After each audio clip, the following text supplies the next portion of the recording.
అయితే 'శ్రీరస్తు శుభమస్తు' అనే సాంగ్ అది 30 ఏళ్ళంత అయినట్టుంది. బట్ ఇప్పటికి కూడా ఏ పెళ్లి క్యాసెట్ అయినా, ఏ పెళ్లి వీడియో అయినా చూస్తే ఆ సాంగ్ లేకుండా ఫినిష్ కాదది. ఫినిష్ కాదు. సో, మరి అంత సింపుల్‌గా చేసిన ఆ సాంగ్ ఎక్స్‌పీరియన్స్ ఏంటండి? ఆ సాంగ్ చేసేటప్పుడు నాకు నాకు తెలిసిందేంటంటే ఎవరో మేనేజర్ వచ్చి ఒక 200 మంది లిస్టు అయన్నీ చెప్తే బాపు గారు అయన్నీ కొట్టి పడేసి క్లోజులు పెట్టి మేనేజ్ చేసి తీశారని చెప్పి యెస్. అన్నారు. So, sir. ఆ సాంగ్ ఎక్స్‌పీరియన్సెస్ గురించి చెప్పమంటే ఏం ఆ చెప్తారు? సాంగ్ 1½ డేలో ఫినిష్ 1 ½ చేశానండి. డే. 1½ డే. ఓకే. అదేంటంటే బాపు గారే మొత్తం తీసేశారు ఆ సాంగ్ మొత్తం. హ్మ్. అసలు ఎంత న్యాచురల్గా అంటే హ్మ్. అది స్క్రీన్ మీద ఫస్ట్ అప్పట్లో రష్ వచ్చినప్పుడు, ఇప్పుడంటే మానిటర్ ఉంది ఎదురుగా కూర్చొని రీషూట్లు చేసుకుంటున్నారు. హ్మ్.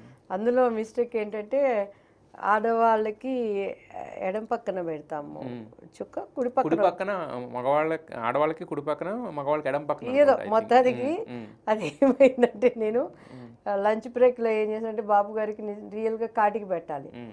మనకు కొద్దిగా తెలివితేటలు కదా, అనా స్టిక్కర్ మళ్ళీ మా మేకప్ మ్యాన్ని అది తుడుచుకుంటే మళ్ళీ మరకలు పడుతుంది, ఇలా బ్లాక్ స్టిక్కర్ తీసి పెట్టాను.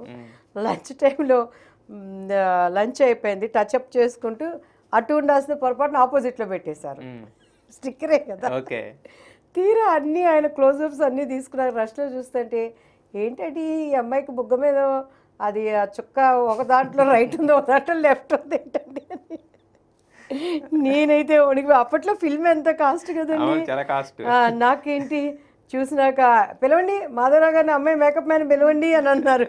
మేకప్ మ్యాన్ వెళ్ళినాక ఏంటంటే ఇంత అనుభవం ఉన్న వాళ్ళు ఇలా పెట్టారు ఏంటండి అని మళ్ళీ ఇమీడియట్గా షార్ట్స్ క్లోజప్స్ తీశారు. మళ్ళీ తీసారా? మళ్ళీ తీశారు. మార్చి. ఓకే. సో అసలు ఎంత న్యాచురల్గా అంటే అది చేసేటప్పుడు మనకి తెలియలే ఆ సాంగ్ చరిత్ర ఉన్నంత వరకు ఉండిపోతుంది, అంత అర్థం ఉంటుంది అందులో. ఆయన అంత భావోత్కంగా అంత అందంగా చూపిస్తారని అప్పటి తెలియలేదండి. కానీ అది తెలుగువాడి ప్రతి ఒక్క గుండెల్లో ఇప్పటికీ కూడాను. కామెడీ ఏంటంటే నేను అప్పుడు టీడీపీలో ఉన్నాను, జగన్మోహన్ రెడ్డి గారి గవర్నమెంట్ వచ్చింది. నేను బాగా ప్రెస్ మీట్లలో గట్టిగా జగన్మోహన్ రెడ్డి గారు ఇలా జగన్ అన్న అంటున్నారని అన్ని ప్రెస్ మీట్లో మాట్లాడటం. ఆయన మ్యారేజ్ డే అంటే భారతి గారిది వాళ్ళది పెట్టి నా సాంగ్ అడుగు అడుగున్న తొలి పలుకులు గుర్తు చేశారు. కానీ అసలు అది చూసినప్పుడే ఈ టీడీపీ వాళ్ళంతా పంపించేవాళ్ళు, ఇదిగోండి మీ సాంగే పెట్టారు జగన్. ఏమండి అది ఆయనని అక్కడ మన మన ధర్మం కాబట్టి మాట్లాడాం, ఆయన ఏం నాకు శత్రువు కాదు కదండి అని. పెళ్ళవక ముందే పెళ్ళైన తర్వాత అది ఆ సినిమా షూటింగ్ పెళ్ళవక ముందే కదా నా ఫస్ట్ స్టార్టింగ్ కదా. అదే నేను అంటున్నా. సో అంటే అప్పుడు అనుకున్నారా పెళ్ళంటే అంత బాగుంటుంది సాంగ్లో చూపించినంత అని? అసలు అప్పుడు ఏం అవగాహన లేదు పెళ్ళిలో. నా 14 years అప్పుడు ఇండస్ట్రీకి వచ్చాను. ఇక అది ఎట్లా అంటే సిస్టమేటిక్ లైఫ్ అయ్యేది. 4 o'clock నిద్ర లేవటం, డ్యాన్స్ చేసుకోవటం, ఆనంద మాస్టర్ రావటం, క్లాసికల్ డ్యాన్స్. షూటింగ్లో లేనప్పుడు, షూటింగ్ ముందంటే అదొక ఇప్పుడున్నంత, ఇప్పుడు సెట్లోకి రమ్మంటే 11ంటికి 12ంటికి వస్తున్నారు.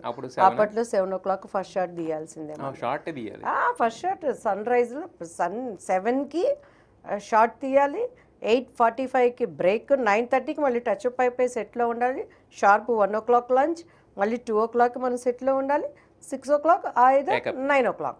ఒక్కొక్కసారి సీన్స్ అవతల వాళ్ళ డేట్స్ని బట్టి నేను సూర్యుడిని 24 hours వర్క్ చేసి నా 10 రోజులు కంటిన్యూగా అనమాట.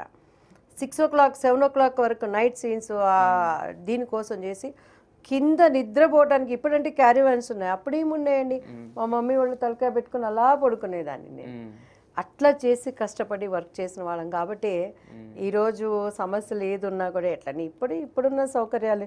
ఇప్పుడు ఏంటండి ఒక ఆర్టిస్ట్ హీరోయిన్ వస్తుందంటే వెనకాల ప్రొడ్యూసర్ నెత్తిన తెల్లగుడ్డ వేసుకోవాల్సిందే. నిజంగా ఏదో సక్సెస్ అవ్వబట్టి 7 మంది బాడీ గార్డులు, వాళ్ళకి ఫుడ్ వండిచ్చే వాళ్ళు ఒకళ్ళు, విగ్గులు పెట్టడానికి మేకప్ ఒకళ్ళు, మళ్ళీ పర్సనల్ అసిస్టెంట్లు ఒకళ్ళు, బౌన్సర్లు, క్యారీవాన్స్, ఇవన్నీ చూస్తున్నప్పుడు వీళ్ళు అదృష్టవంతులు, మేము కష్టంతో వచ్చిన వాళ్ళు. But old is gold.